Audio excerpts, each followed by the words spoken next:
Okay, so you notice I changed my name on my YouTube account, Libertarian Bulldog. Okay, so as a atheist libertarian, a libertine, what do I think about the impeachment talk about? I'm watching MSNBC or MS-13 of the political community. MS, that's interesting. That is another anagram. Uh, it's a Latin Spanish idea. Moco Serrano. That isn't directly translatable into English. Serrano is a pronoun, actually. Just have to think about that. So it does mean tyrant. MS, tyrant. So where they got that name from? Wow. What were they thinking when they came up with MSNBC? Okay, so the idea is, do they have enough evidence to impeach Trump legitimately in court? Well, they could bring up proceedings to have it turned over to the court and the Senate, but do they have enough Senate votes? I don't know. I don't know if that's like a grand majority necessary to impeach a president. Is that a 70% deal? Oh, someone just messaged me. Okay, so if it is, no way, right? And there's probably some moves that could be made by Republicans to, they said, discard. So they could discard an impeachment proceeding based on procedure.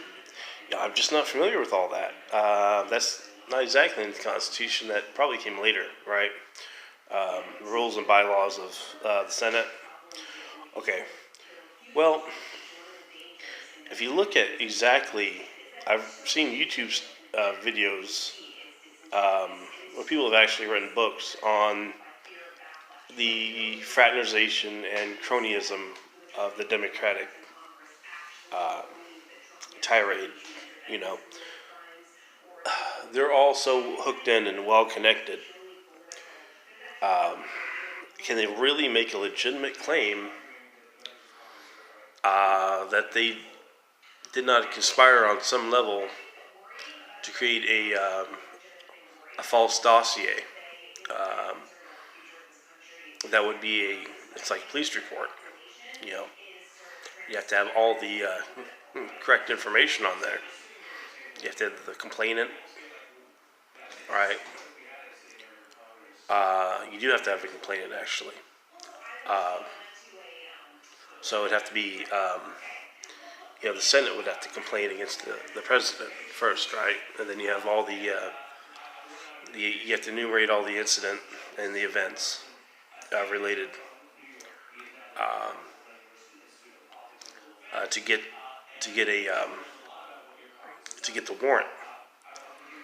To get a warrant against the president. That's a lot of people have to sign off on that, and that's their argument. There's too many people that signed off on it, but all the people that signed off on it are shown to be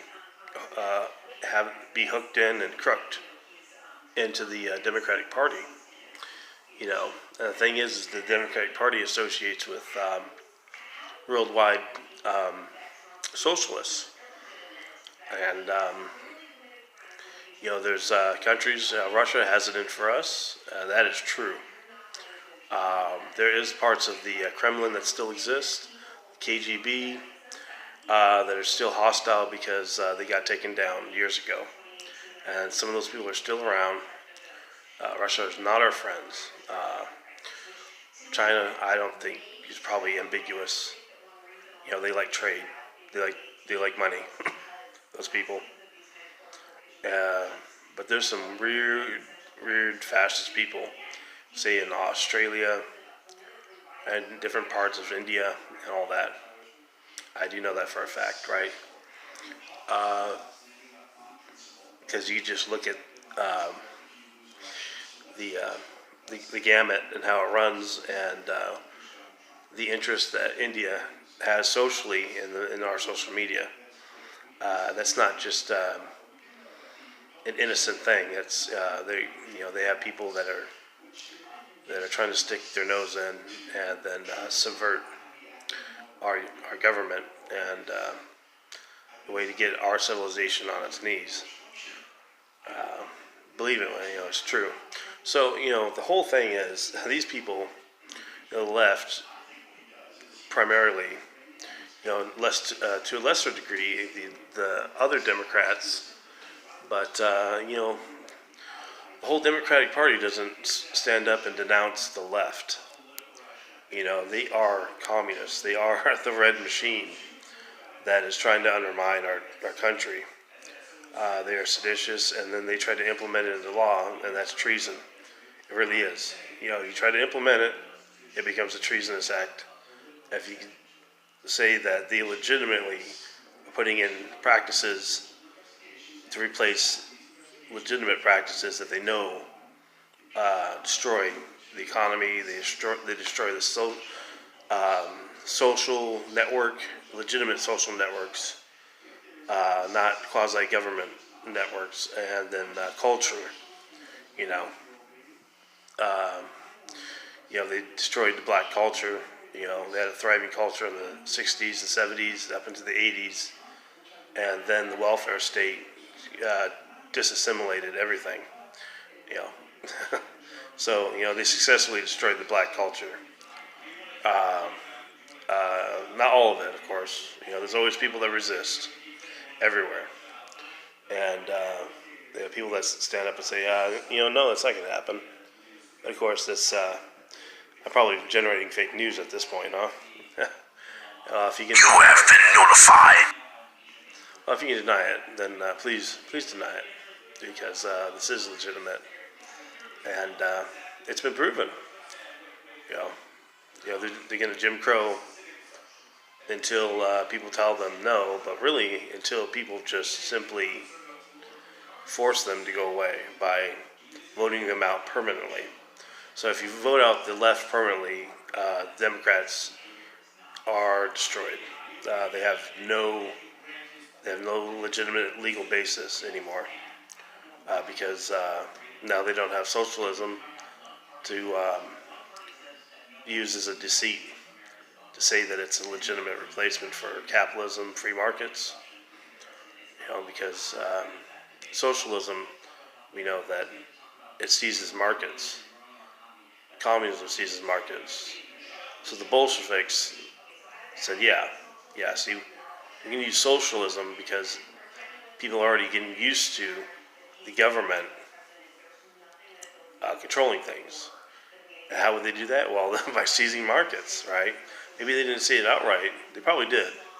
I haven't researched that in depth, but seizing markets in a small way is the same as seizing all the markets. It's just a matter of the scale. So on a small scale, it's socialism.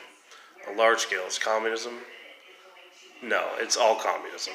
Yeah, you really don't be fooled by the criminal and heinous, villainous acts of the left. They are a threat to national security with their inane ideas about the border. Open borders mean that they get enough votes to be in control forever. Yeah, right. Okay, until people realize that they're going to fuck up our country just as bad as Mexico. So it's like, well, then we might as well move back to Mexico, right? Right. Okay, so, it's just a whole gamut of preposterous ideas that are coming from the Democratic Party.